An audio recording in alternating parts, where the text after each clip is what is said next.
আসসালামু আলাইকুম ভিউয়ার্স। আলহামদুলিল্লাহ, ক্ষেতের ফসল তো দেখে মনে হচ্ছে ভালোই হয়েছে, কিন্তু ক্ষেতের আহ, চারা গাছের সাথে প্রায় লেগে থাকতে হয় অনেক সময়।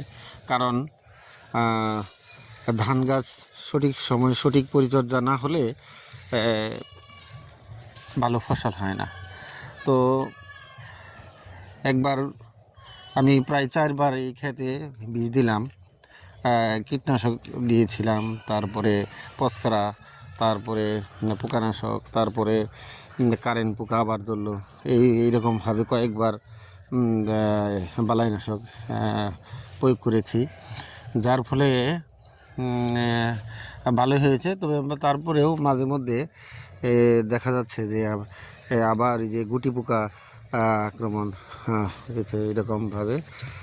আপনাদের দেখা যাচ্ছে মাঝে মধ্যে এই যে শীষ মরা, এই যে এরকম, এই যে দেখেন শীষ মরে গেছে ধানের। তারপরে এই যে হলুদাব এক ধরনের গুটি পোকা ধরে, এই যে এখানে দেখা যাচ্ছে ধানের, এই যে লাল লাল দেখা যাচ্ছে হলুদাব। হ্যাঁ, এই যে এখানে আর একটু স্পষ্ট দেখা যাবে, এই যে হলুদাব।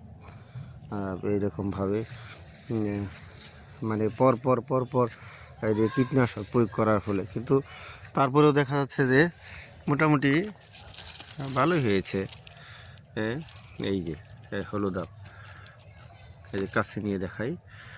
তো এইরকমভাবে মনে হয় যে বারবার আর এইরকমভাবে পরিচর্যা করলে তারপরে হয়তো বা কিছু সময় এই কাছে ছিলাম না, বা হয়তো অযত্ন ছিল, যার ফলে এইরকমটা হয়েছে। তো এই বিগত দিনগুলোতে এরকম এই পরিচর্যা মানে সঠিক টাইমে যত্ন নিয়েছি, যার ফলে আরও ফসল ভালো হতো। কিন্তু এইবার একটু ব্যস্ত থাকায় হয়তো ওইরকমভাবে সময় দেওয়া হয়নি, যার কারণে এইবারের ফসলগুলা সাধারণত একটু নিম্নমানের হয়েছে। এই যে ভিউয়ার্স, এই যে আরও দেখাই, এই যে এরকম রোগ বালাইনাশক, আর হয়তো এক সপ্তাহ সময়ের মধ্যেই হয়তো ধান কাটা যাবে। এই যে আরও দেখাচ্ছি, এই যে এখানে, এই যে তো অন্যান্য ক্ষেতের তুলনায় এটাতে একটু কম দেখা যাচ্ছে, কিন্তু না আর অন্যান্য জায়গায় হয়তো বেশি। তো আমার 10 শতক জমি, 10-12 শতক জমি এরকমভাবে কারেন্ট পোকার ফলে একেবারে নিম্নমানের হয়েছে। মানে সঠিক সময় যত্ন না নেওয়ার ফলেই এরকমটা হয়েছে। এই যে দেখেন, যে এই পাশের কোঠার তুলনায় এই পাশের কোঠা কিন্তু আপনার একেবারেই ফলন নিম্নমানের। আমি ওই হয়তো অন্য কাজে ব্যস্ত থাকায় ঠিকমতো পরিচর্যা করতে পারিনি। এই যে দেখেন কীভাবে কারেন্ট পোকাগুলো খেয়ে ফেলেছিল। আমি পরে হয়তো আমার একটু দেরি, কারেন্ট পোকার বিষ হয়তো একটু দেরি করাই দেওয়ার ফলে এই কারেন্ট পোকায় আমার এই সর্বনাশ করে ফেলেছে। তো ভিউয়ার্স, চাষ করতে হলে, ধান চাষ করতে হলে এবং সেই সময় মতো এবং চারা গাছের পাশাপাশি থাকতে হবে, এবং কাছাকাছি থেকে তাদের সঠিক পরিচর্যা দিতে হবে। আর যদি না দেওয়া হয় তাহলে যে এরকম বেশি একটা হয়ে যাবে। তো যাই হোক, সব জিনিসেরই একটা যত্ন আছে। যত্ন না নিলে, কথায় আছে, যত্ন না নিলে রত্ন মিলে না। তো যাই হোক, যত্ন করলেই রত্ন মিলবে। তো এই যে পাশাপাশি এখন এই যে হলুদাব এটা পড়ছে, তো এটা কীভাবে যে সারাবো এটা চিন্তা করতেছি। যেহেতু আর ধান কাটার হয়তো সপ্তাহখানেকের মধ্যেই হয়তো এই ধানগুলা কেটে ফেলতে হবে, সবগুলো একসাথে এসে যাবে।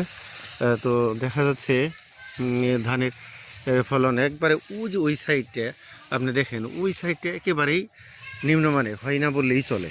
যে এটা কারেন্ট পোকার আক্রমণ ছিল, যার ফলে আমি সঠিক সময়ে সঠিক পরিচর্যা করতে পারিনি, যার ফলে যে এরকমটা হয়েছে। তো এখন কি আর হবে।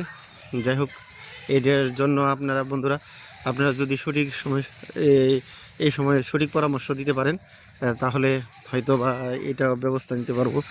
এবং আপনাদেরকে অনুরোধ করছি যে আপনারা কমেন্টে আমার সঠিক পরামর্শ দিবেন, যার ফলে আমি এই যে দেখেন কি অবস্থা, এই যে আমার এই 10 শতক জায়গা, এইখানে একেবারেই ফলন হয়নি, একেবারেই না।